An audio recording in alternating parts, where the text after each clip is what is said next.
Now live. Thank you, Sara. So we'll just let people trickle in. We're running a little bit late, but hopefully that means that we can get everyone that's going to register on board. So welcome, good afternoon. My name is Scott Miller, Chief Executive at Volunteering Victoria, and it's my pleasure to be here this afternoon with Nicole Young from DHHS and my dear colleague Sara Sterling from Volunteering Victoria. Before I start, I'd like to acknowledge that we are meeting, or I'm meeting at least, on the lands of the Wurundjeri people, and would like to acknowledge their traditional ownership of the lands that we are here on this afternoon. So that aside, we are here to talk about returning your volunteer workforce as a result of COVID. Now, the last week has thrown a spanner in the works, and so we are aware that things are moving rapidly again, which was obviously nobody's plan, but here we are. But nonetheless, Sara has done some outstanding work developing some guides, and we're here to talk about them this afternoon. And we're also really delighted that we've got Nicola, who is the Assistant Director of Participation and Inclusion at the Department of Health and Human Services, and she's going to give us a bit of an overview as well on what's going on in the DHHS space about the work that the state government has been doing to support volunteering and volunteers returning to their valuable work in their communities. So Sara, I'm going to introduce you briefly and then I'll hand it over to you to do a screen share. So quite easily, Sara is our Sector Development Manager. She's been with us about 2.5 years now, extensive experience in the sector, having worked having worked previously for the Brotherhood of St Lawrence, Smith Family, and also a part-time lecturer at La Trobe University. So Sara, I'm going to hand over to you now. Tell us about what guide you've developed and how it's helping the sector return. Fantastic. So I'm just going to do a little bit of a screen share currently. So bear with me as I transition to slideshow mode. So I hope everyone can see that. So basically, I would like to say thank you, Scott, for that introduction. And I'd also like to acknowledge and pay my respects to the traditional custodians of the land where I am today, the Wurundjeri people of the Kulin Nation, and pay my respects to their elders past, present and emerging. Please feel free, I know that often people dial into webinars from across the state, so please feel free to acknowledge the traditional custodians where you are in the chat box. So basically, rather than just take you through the guide online, I thought I would take you through just the 7 steps that we developed for our re-engaging with your volunteers and re-engaging them into the workforce. We'll go through them and then hop to the guide that's sitting on Volunteering Victoria's website. While I'm looking at one of the resources specifically, the Volunteering Victoria created for this particular moment around kind of reintegrating your volunteers into your workplace. There are loads of resources from Volunteering Victoria, which I would encourage you to check out, that cover a number of aspects of where we currently are in terms of COVID-19 and providing a little bit of support and assistance.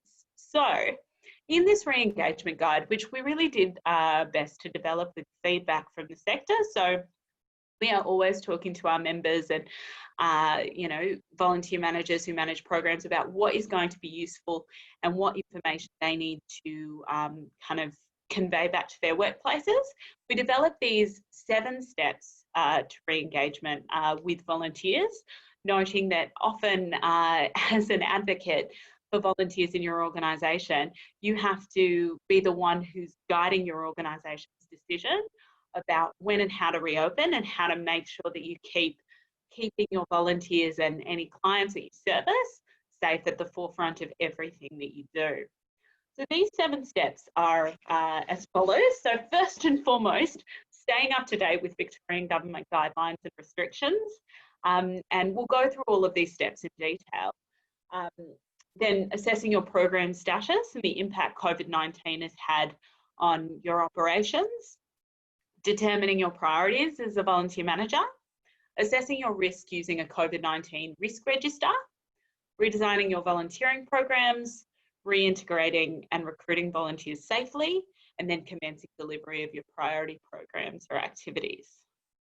It's worth reflecting on that, in another Volunteering Victoria webinar, I was reflecting the other day that we didn't have a lot of time to really sit and try and plan change for our volunteers when we got into this. Things started happening at such a rapid pace. So I'd really urge you guys to think very carefully about how you can manage and guide the change that your volunteers are going through, because this is likely only one of several changes that are going through in their employment, personal, professional life status, and you know, where you can guide people through that change management process, the better. And you know, we do run a whole workshop on change management and volunteers, but suffice to say, relationships and communication are really, really great drivers to support that. So first and foremost, stay up to date.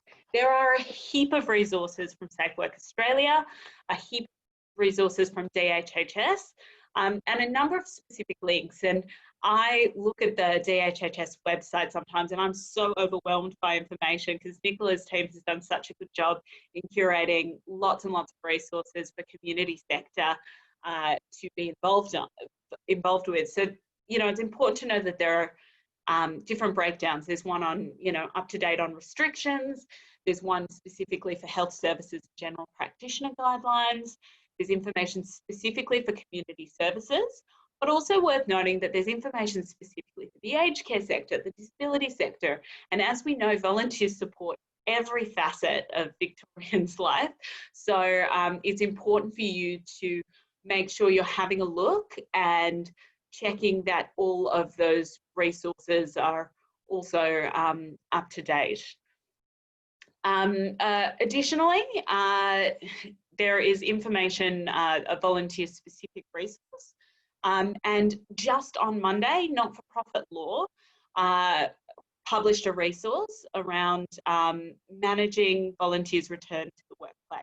So that in particular deals with a couple of the really hairy topics that we've been talking about around insurance and vulnerable age groups. So I'd really encourage you to take a look at that very specific and very current resource. But as we know, based on this week, the situation can change on a week-to-week basis. So obviously, some of the milestones and dates that we were working towards as a state have had to be reassessed. And you know, this is definitely going to be a marathon, not a sprint. And so making sure that you're constantly making those decisions and have the best, most up-to-date information to do so. So the next step is really around assessing COVID-19's impact on your volunteer program. So I've got a little snapshot of the resource, the Volunteering Victoria resource there, and we'll go to that resource after we've gone through each of these steps. But it's very probable, or at least if you feel as if I feel, you've possibly been making changes on the fly to accommodate government advice without really sitting and digesting the whole of where your volunteer program is at. And many of you I know have many, many hats where you support volunteer involvement at your organisation at a number of programs. And so we really encourage you to look program by program to see what the actual status is. Has the program been suspended? Is it currently continuing in a modified format? Is it continuing in the same format it always was? And really highlighting any changes or things that have occurred. And then going program by program, considering what steps you can take to ensure the safety of your volunteers and how you can invigorate the program, and also consider volunteer involvement best practice.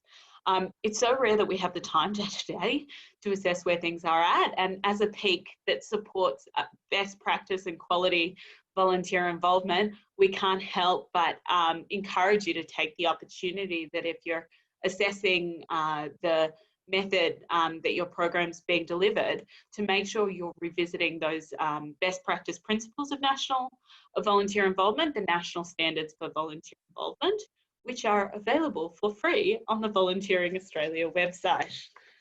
So obviously that's probably a lot and a lot to kind of think through.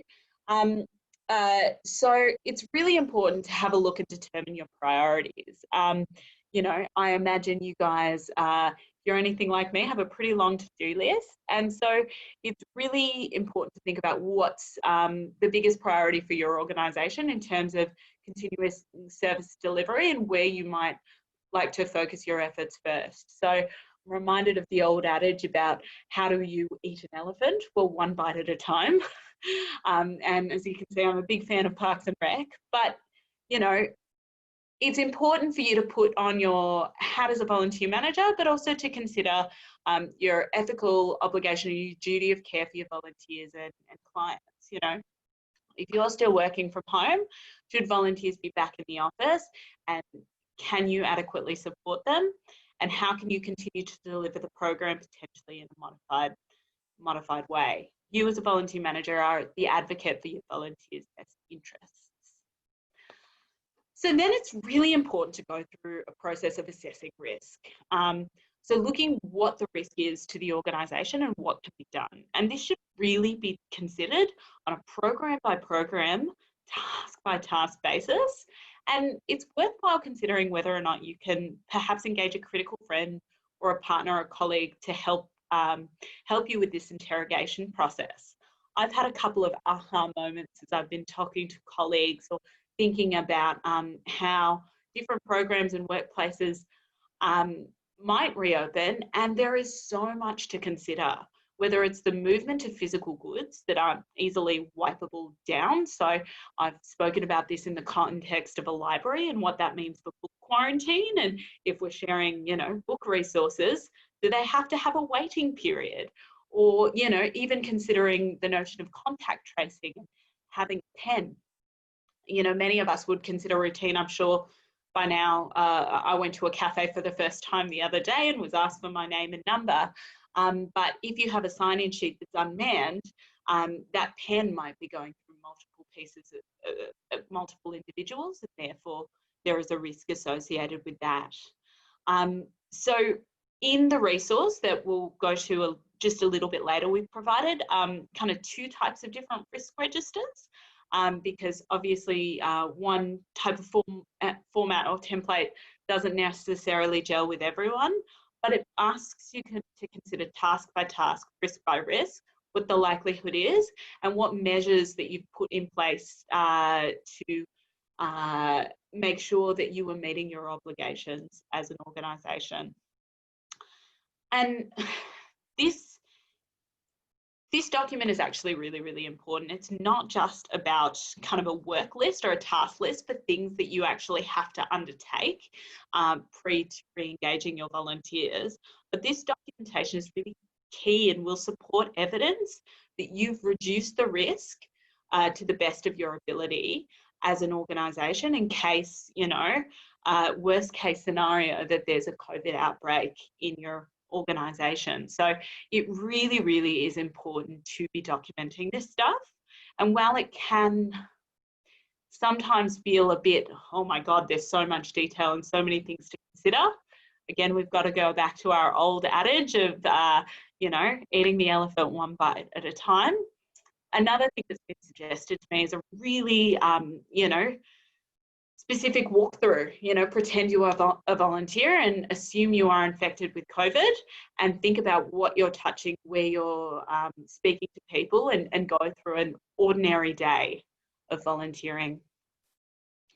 So then it's important to actually redesign your program, because I'd assume that most of our programs do not meet the current government recommendations for social distancing and you know, being COVID safe. So consider how you are actually going to redesign your activities and programs, potentially to consider remote delivery, to make sure that you know, risk of infection is low, to address things such as volunteer privacy issues and make sure processes are clearly communicated. I'd encourage you to use this as a time to look at a bit of co-design. There's nothing more effective to get people on board and on site than involving them in change and decisions that impact and affect them. Talk to them about what changes you could make to the program to make them feel safe. Also, they are the experts. They are the ones who are doing these tasks and activities on a day-to-day basis. So we'll likely be able to bring a really expert knowledge about how things might be modified to meet the current government environments. Again, harking back on, sort of earlier slides, we didn't have the opportunity to manage this change carefully when all of the changes rapidly were implemented in March. So it's a really great opportunity to think carefully about the change management and do a little co-design now. So again, reintegrate and recruit safely. Consider your needs and what you can support safely, and think carefully about what your additional workload will be and how this will affect day-to-day program management. So it's all well and good to say, we're right, we're going to volunteer. Hopefully no one's going into a Hunger Games situation, but make sure that you are not saying, oh, in my risk register, I'll just make sure that the staff member on site is doing the deep clean every day after work, but you haven't actually modified your workload to accommodate that schedule. Make sure that any trainings or reintegration, signing updated volunteer agreements, that you've actually planned and accommodated that in your training and recruitment. And then finally, it's time to commence delivery, or we would hope you would be able to, with all of these plans in place, be able to kind of look at commencing delivery of your priority programs or activities. You very, very probably won't be able to be back at exactly full capacity of where you were in January or December, but hopefully with all of these steps in place, you will be able to re-engage some of your volunteers, but as the Victorian government has just demonstrated, we will have to be going back and forward and doing these steps and dances. And I've got a few little pictures there that I quite like about, what this is possibly going to look like. It's not going to be necessarily a straight bike ride that's only mildly uphill, and they're going to be forwards and backwards steps, but these steps will hopefully give you a really solid framework to assist you in starting on the road to re-engaging your volunteers. Now, just quickly, I'm going to open up the resource and then I'll hand back to Nicola and Scott to kind of continue presentation. So, leading volunteers during COVID. And this is the particular resource that I've been chatting about today, and all the different checklists and advice that is relevant there. There's lots and lots of those useful links, as well as in the links from my presentation today. So I will pause there, but obviously we've got loads and loads of resources on that COVID safe section of our website, and specifically for volunteer managers and volunteers as well. So I'll pass back over to you, Scott, and stop my share. Thanks very much, Sara, and feel free to chime in with any questions. We've had one, Sara, asking for your slides, so absolutely we'll be able to send them out to all participants. So you've heard there some of the ways that we're supporting the reintegration for volunteers and some really considered checklists. So now we get the opportunity to hear from Nicola, who I said earlier is the Assistant Director of Participation and Inclusion at the Department of Health and Human Services. Nicola, how are you, and how goes life at DHHS at the moment? Thank you, Scott. How is life at DHHS? Oh, not much on. It's busy, but thank you for that. I too would like to begin by acknowledging the traditional owners of the many lands on which we meet, and to pay my respects to elders past and present, and to pay my respects to any Aboriginal people who are joining us on the broadcast today. Thank you, Scott, and thank you, Sara, for that presentation. I think it really did cover a lot of really good ground with lots of really practical advice. about how to, what we need to do to keep safe and to keep safely providing services and supports in our activities in this time.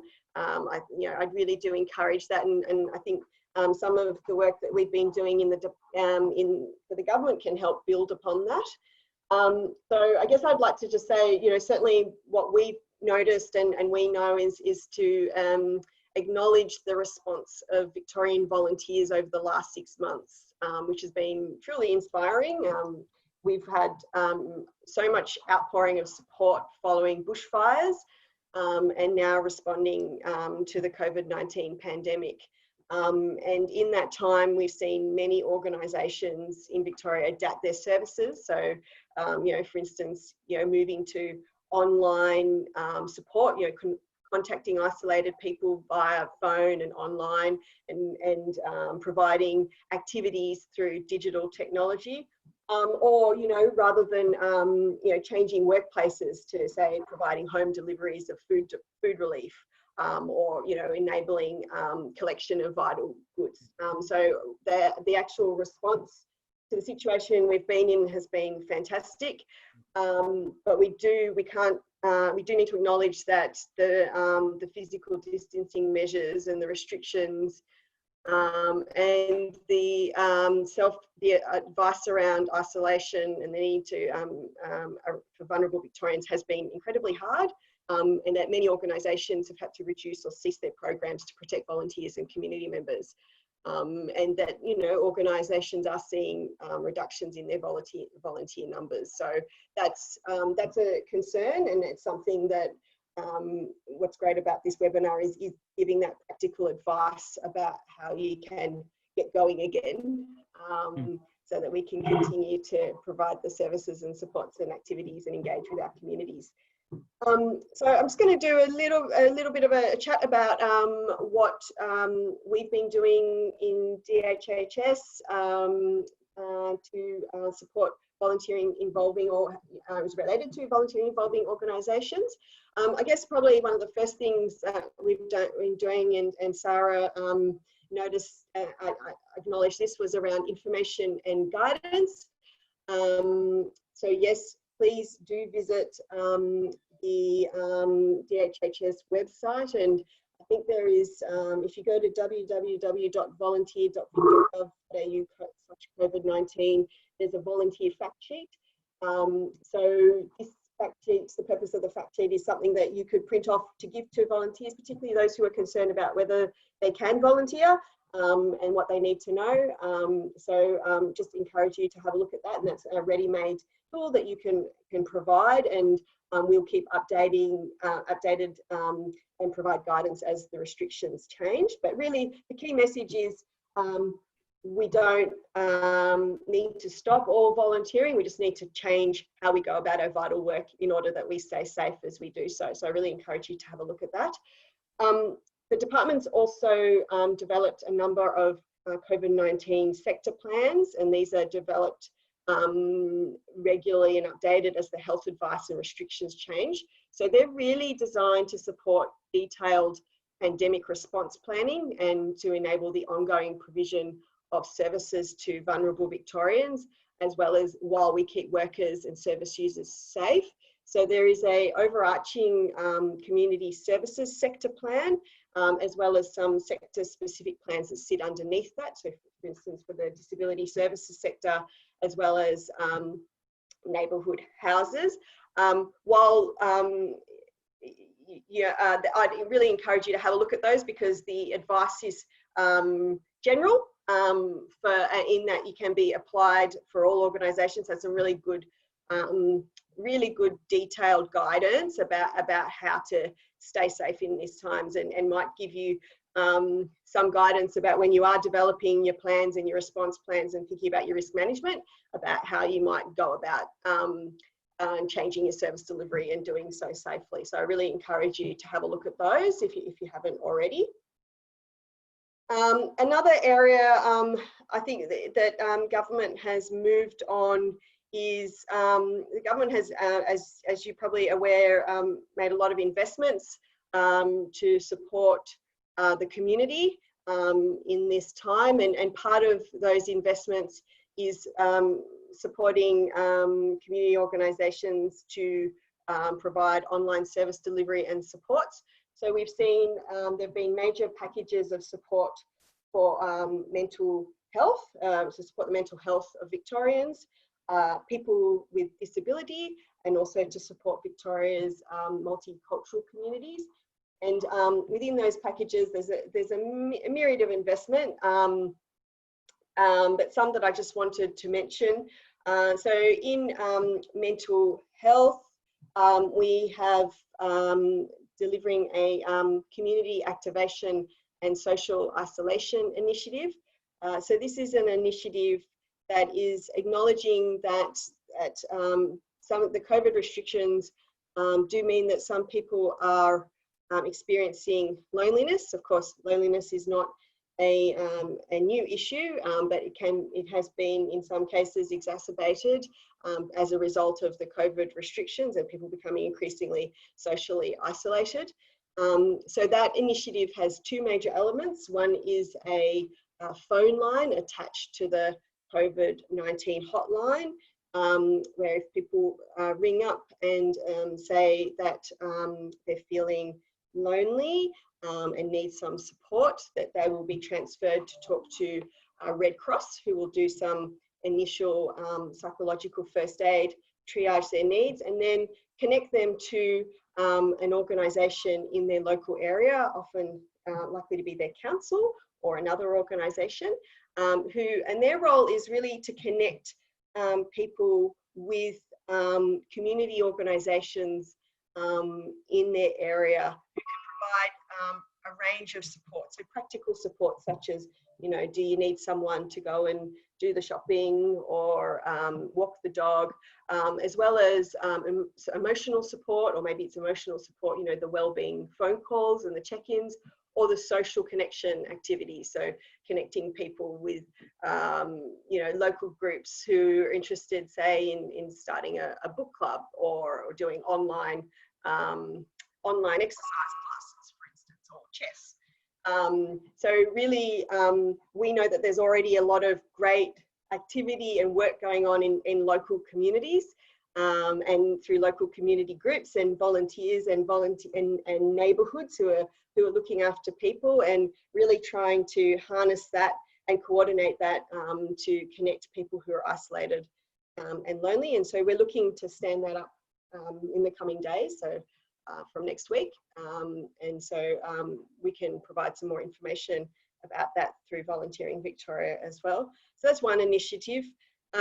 We were also, through that mental health package, some funding was provided for faith organisations, and that was about enabling organisations to support religious activities going online, and the provision of pastoral care and support over the phone rather than in person. So I think that's just one of the examples of where government is supporting that online service delivery. Similarly as well, providing additional support through a disability package for disability advocacy agencies to enable them to provide support to people online rather than face-to-face. In addition, I guess one of the other things, and I'd be remiss of me not to mention, it's not a DHHS thing, but certainly a Victorian government initiative is working for Victoria. Now, you know that a lot of food relief is something, it's a major part of, there are a number of organisations around the state who are involved in providing food relief. And we know that this is an area where, numbers of volunteers have gone down and has been an issue. So Working for Victoria, which is a $500 million fund, has been deployed to assist a number of organisations to match job seekers with roles, so that to enable that those services to continue.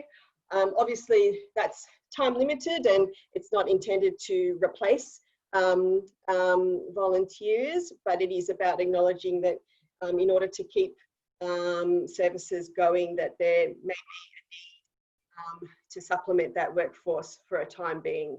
And we understand community organisations are being funded so they can continue to provide outreach, counselling, support around family violence, home-based care administration, maintenance and cleaning.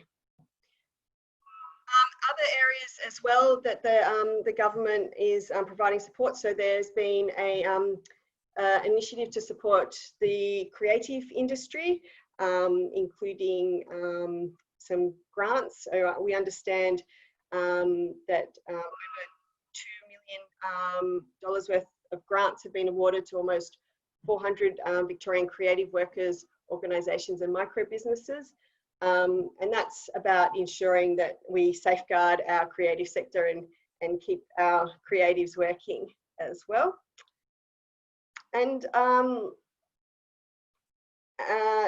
last but certainly not least, last week the government announced an extra $23 million to support Aboriginal Victorians through the pandemic, and that included $10 million to establish the Aboriginal COVID-19 Response Fund. And that is to give local organisations the funding they need to develop responses at local level over the coming year. So I think that's just a very quick Cook's tour of some of the activity and some of the work that's been happening around the Victorian government and some of the initiatives.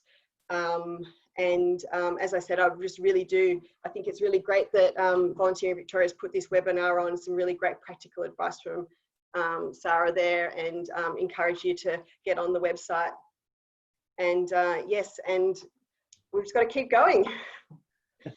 Battle on, as they say. Thank you, Nicola. That's really informative and great to hear the diversity of investment that the state government is doing at the moment. Folks, we'll open it up to Q&A, so please use the chat function or the question and answer function if you have a question for either Nicola or a comment for Sara about the resources that we've developed. Just while we're waiting for our first question, Nicola, can you tell us a bit more about the status of the volunteer strategy? What's kind of the update that you maybe offer us there? Yeah, no, thank you for that, Scott. So the volunteer strategy, the development of that strategy is currently on hold because of COVID response. Where we had got to in the strategy is that online consultation through Engage was open, and that is still open, and people can still log on and fill in those surveys. And we had commenced consultation around the state on the strategy and how we could improve the volunteer experience. Of course, that has had to pause, but we are still very much committed to restarting that when we can. So I don't have a time frame for that at this point in time. I'm hopeful in the next couple of months that we can get started on that, but it will very much depend on where we are with the COVID response. Yeah, great.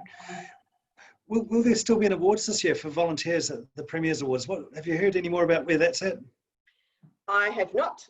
That is a good question, and I was pondering just yesterday. Thank you, Scott. I'm sorry, I should have been prepared for that one. So I don't know, but I'll come back to you on that one. Sure. So as we say, folks, opening it up to you to ask any questions of Nicola or Sara. So feel free, Sara, to chime in if you've got anything else you want to add here, and otherwise I'll just keep grilling Nicola. Just that, I guess, an open invitation. Volunteering Victoria is always keen to take inquiries. If you are having trouble grappling with some of this stuff, you can contact us on info@volunteeringvictoria.org.au. And if there are any resources that you believe are missing, that you think, gee, it would be nice to have this for the sector, absolutely get in touch. Now, unfortunately, we're not a genie as an organisation, so it may not always be possible to grant every single wish, but we absolutely won't be able to know unless we know what you're looking for. So please make sure that you are, in communication with us. As I've said, some of the resources that we went through today were shaped through inquiries from Volunteering Victoria. The resource around risk that's come out from Justice Connect just on Monday was shaped by a lot of Volunteering Victoria advocacy in terms of we knew what questions we knew individuals were asking. So we're your peak, we're here to support you. Be sure to reach out to us. Thank you, Sara. Nicola, another question for you is, just following on from Sara, is in regards to insurance. Now, obviously, it's quite a contentious issue for organisations as they grapple with their occupational health and safety and making sure that their volunteers are not put in harm's way. I understand that there's been some thinking done by the department, at least at maybe a high level in regards to insurance. Is there any comment you can make on where things are at with that pernicious issue? So we haven't done any formal work at DHHS on this issue, though we are aware that this is an issue and that it's something that we're going to have to engage with and certainly think about as well as part of the development of the strategy. I guess I'd just like to echo what Sara was saying about the need. So when you're thinking about bringing volunteers back to your services, like this is a decision for each organisation and program, and will really relies on you having done that risk assessment and coming up with a management approach, and I guess encourage people to treat volunteers the same way as employees. So I guess this is something where we understand the Victorian Managed Insurance Agency advice, the general advice that is that if someone does contract coronavirus, it doesn't automatically mean that it is the organisation's fault, and that what we would encourage is that you do all the things that you can. So follow the guidelines, manage the risks, do the induction training signage to bring down that risk. And if you've done everything reasonably possible, then that is the best thing that you can do. But of course, it is really something where you need to get specific advice for your organisation. And all we can do is encourage you to take the tools and the resources that are there to do that planning and thinking through those risks and the management of it. Brilliant. Thanks very much, Sara. And I'll just chime in. That Justice Connect resource actually goes through the example of a fictional organisation to talk through some of these questions about how likely is it that your organisation will be held liable, what sort of blanket policy can you put in place, or can you put in a blanket policy for vulnerable people who are considered in vulnerable groups. And it goes through this in the context of a fictional organisation. So it's very practical and very staged. And so I'd encourage everyone, that's a very current document, to go away and have a look at it, because I know this has been a challenging space. Very good. Here we go. We've got a question. Which resource was that again, Sara? So it's a Justice Connect one that's recently been released, but what I will do is actually just put the link in the chat. But it's available through the Justice Connect website, and I think their section, the people involved, but I've just sent a link to that directly, and it's there. They've created a document specifically about managing the return of volunteers to the workforce. Great, and that's just gone all palace, so you'll be able to fix it up to go to the audience as well. Now we've got a question here from... Sorry, Nicole, go. Scott, I think it'd be good as well, Sara, if we also send around the community sector guidance as well, just the direct, because there's a lot on the DHHS website, but we might send that around as well as the neighbourhood health and disability services one, just so that, because they've got extra advice about how to go about doing some of this work as well. Yeah, great. Absolutely, and they go out to all attendees. Sure. So another question from Deborah Hall is, what are our thoughts on restricting older volunteers from returning? Some organisations are limiting under 65s or over 65 needing to provide a medical clearance. Now, this is something that you, Sara, and I have had to talk about in the past, so maybe start with you. So look, I would fall back on this Justice Connect resource because they actually go through that specifically, because obviously for COVID specifically, age is considered sometimes, depending on where your age is, what your age is, you are potentially considered in an at-risk group. While Justice Connect kind of cautions against a blanket policy of over 65, you might have a blanket policy around you know, people in vulnerable groups, and you have to manage carefully some of the language and how you ask people whether they identify as part of an at-risk group. Again, they go through it and look at that notion of blanket policy. Good job. Nicola, you're nodding your head. I might just add that we just need to practice, follow our Chief Health Officer's advice and practice the physical distancing, practice the infection control, you know, making sure we've got good strong practices there, and that's the best advice available for how we avoid coronavirus and therefore, you know, enable you to have a safe workplace, including for volunteers. And I think that certainly was mentioned in that resource around how you frame your communication to your volunteers, really highlighting to them that any actions that you're kind of taking in modifying their volunteer roles, in potentially modifying how they engage with your organisation, that it is based on current government advice, and that will certainly put you in a strong position, you know, as an organisation in terms of your reasoning for some of the changes or some policies or protections that you've put in place. Excellent. Next question from Helen Yorston. A number of people have been asking about the possibility of having something like a passport card to enable volunteers to move about agencies, especially those participating in spontaneous volunteer activities during COVID-19 or job seekers who may need up to 15 hours per week. Good question. Thanks, Helen. Any thoughts from our panel? I'm happy to start. So certainly, while that would be, that volunteer passport idea has been around for a long time, and there are obviously concerns, you know, number one being insurance around why it's maybe been slow for takeoff or implementation. Certainly, I think the way in which we look at screening and kind of onboarding volunteers might change in the context of COVID, given a lot of people have been engaging and assisting their communities in informal ways.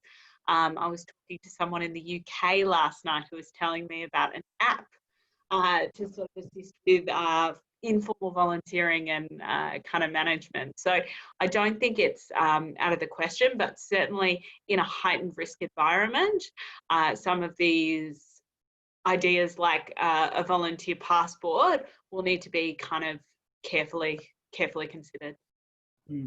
Quite so, Cora. I think it's something that we would look at more broadly as part of the volunteer strategy. We you know, government has been remarkably quick on some things, but I'm not. Certainly, we're not working on one at the moment for COVID, but we are aware that there is a need to think about how we can harness spontaneous volunteering efforts more effectively, and you know, not just for this pandemic, but also thinking ahead to the next bushfire season. And it's certainly something I'm keen to look at as part of the volunteer strategy work. Yeah, brilliant. No, I'd agree with all of that. So thanks very much. Good question. Wayne has asked, we're free to share the Justice Connect resource with our community organisations. That would be a definitive yes. The more widely we can share all of the resources that are publicly available online, the more informed and the better educated our volunteers and our communities are. So thanks for that question, Wayne, and it's a definitive yes. We'll just leave little bit of radio silence for any final questions. This has been really great. Thank you, Nicola and Sara, to have this opportunity to be able to engage on these sorts of topics. Something that we as a PIC certainly delight in is being able to provide that sort of real-time sort of response. Okay, well, look, that seems to be it at the moment. So we thank you both and thank you for tuning in to our webinar today. So I believe you're running another one tomorrow. Yes, so we are running a free series for our members around some really critical hot button issues in the context of potentially re-engaging a volunteer workforce. So we had one a couple of weeks ago on managing change and volunteers. Tomorrow's is around recruiting and communicating around recruitment, advertising, because we know that some of us may be facing a bit of volunteer recruitment depending on what our volunteer workforce looks like and where our needs and priorities are. And the final webinar in that series is creating a volunteer charter. So it's often a really great co-design activity to really clarify the purpose, and the impact all volunteer roles have on your organisation. So those three are running, and you can register through the Volunteering Victoria website, the lead webinars page. Brilliant. Well, on that note, thank you very much, Nicola. Thank you, Sara. Thank you, everybody that's tuned in. This will be published on our website. So if there's others that you want to share it with, feel free to point them to our website where all of our COVID information is. So on that note, thank you very much again, everybody, and all the best for your afternoon. Bye for now. Thank you. Bye.